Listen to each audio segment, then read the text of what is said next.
AP శాసన మండలిలో మద్యం పాలసీపై వాడివేడి చర్చ జరిగింది. కూటమి సర్కార్ అమలు చేస్తున్న మద్యం విధానంతో ప్రజలు ప్రభుత్వానికి తీవ్ర నష్టం జరుగుతుంది అన్నారు వైసీపీ ఎమ్మెల్సీ వరదు కళ్యాణి వ్యాఖ్యలకు మంత్రి కొల్లు రవీంద్ర కౌంటర్ ఇచ్చారు. గత ప్రభుత్వంలోని మద్యం పాలసీతో తీవ్ర నష్టం ఏపీకి జరిగిందని కొల్లు రవీంద్ర అన్నారు. అప్పుడు ఏపీ ఆదాయం తెలంగాణకు తరలి వెళ్లిందని ఆరోపించారు.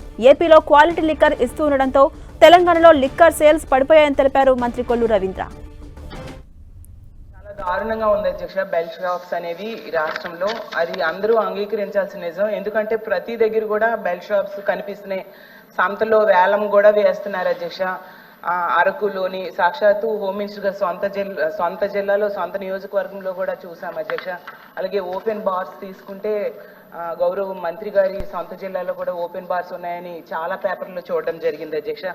అసలు ఈ బీర్లు అమ్మకాలు అనేవి లేదా మద్యం అమ్మకాలు ఏంటంటే ఎంత ఘోరం అంటే మహిళలు చిన్నారులు మాన ప్రాణాలకు సంబంధించిన విషయం, అలాగే ప్రజల ఆరోగ్యానికి సంబంధించిన విషయం అధ్యక్ష. రాజకీయాలు ఇక్కడ మాట్లాడొద్దు అధ్యక్ష, దయించి రాజకీయాలు మాట్లాడొద్దండి.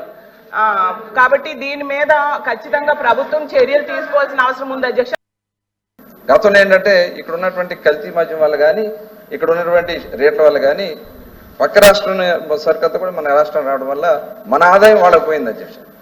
అట్లాగే చిత్తూరు జిల్లాలో 57%, అల్లూరు జిల్లాలో 54%, అనంతపురంలో 38%, శ్రీకాకుళంలో 16% మనకి అక్కడ వృద్ధిలోకి రావడం జరిగింది అధ్యక్ష.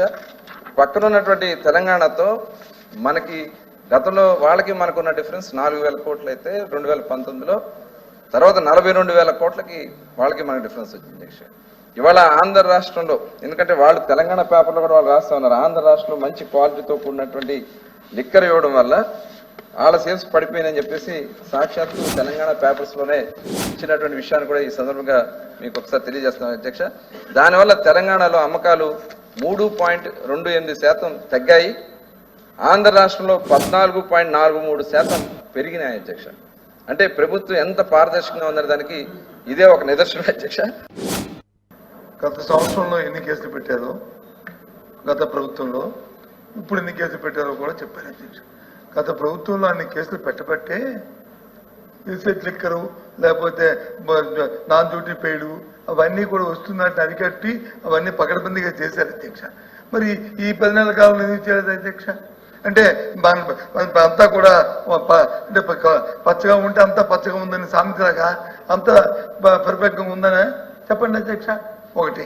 ఇక రెండో విషయానికి వస్తే వారు వచ్చి పెరిగాయి అన్నారు. ఎస్, మీ దగ్గర వచ్చి లిక్విడ్ క్వాంటిటీ పెరిగింది. బ్రాండ్లు వచ్చి ఇప్పుడు ఏవో చెప్పారు, పోనీ అప్పుడు ఏవో బ్రాండ్లు పెట్టారు, ABCDF ఏవో పేర్లు మీరు చెప్పే పేర్లు. ఆ బ్రాండ్లు ఏమైనా ఉండట్లేదా షాపుల్లో? సేమ్ బ్రాండ్సే మళ్ళీ కంటిన్యూ అవుతున్నాయి కదా. ఏమైనా మార్చారా? పోనీ ఒకటే కొత్త మార్చి ఈ బ్యాన్ చేస్తామని చెప్పి ABCD బ్యాన్ చేశారా? బ్యాన్ చేయలేదు, అవే కంటిన్యూ.